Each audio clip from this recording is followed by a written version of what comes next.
Everyone, and welcome to the Pisces Guide to Pop Culture. I'm, of course, your host, TJ. Today, I'm going to talk a little bit about world building and how I managed to combine ancient Rome and Appalachia, two very different milieus, into my Romantasy, A Bond of Blood and Stone. Now, on first glance, I'm sure you're wondering, how on earth do you manage to combine ancient Rome and Appalachia, of all places? Or why would you do such a thing? The reason is twofold. One, because I just love Appalachia and I love ancient Rome, so it makes sense to bring them together. I actually did my BA, one of my degrees was in classics at Marshall University, which is of course in Appalachia. So I've had a long they've long been wedded in my imagination. But I think that, one of the interesting things about these two realms is that, they actually can work together in very complementary ways. So, for example, in my fictional universe, the Dominion, which is this powerful empire, was founded by exiles from another continent, in much the same way as Rome was founded by Aeneas.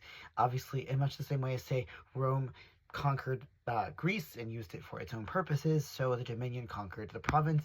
Of course, that also is very similar to the dynamics at work between, say, Virginia and West Virginia when they were part of the same state, or arguably even the greater United States, which has repeatedly used West Virginia and other parts of Appalachia for its mineral wealth, but cared very little about the people who lived there.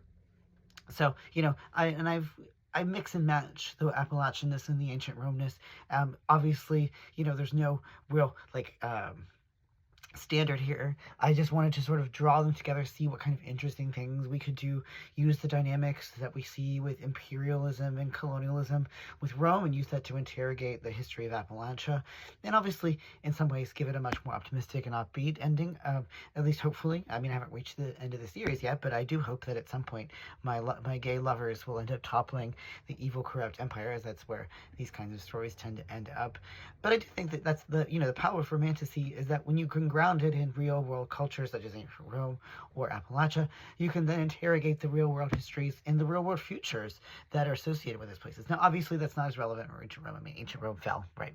But it is relevant, I think, for Appalachia. And I do think that, one of the powers of Romantasy and romance and other escapist genres is that they can allow us to imagine, reinvigorate, contextualize, and just kind of all the other academic buzzwords that we can do with both our pasts but also our present and envisioning different futures.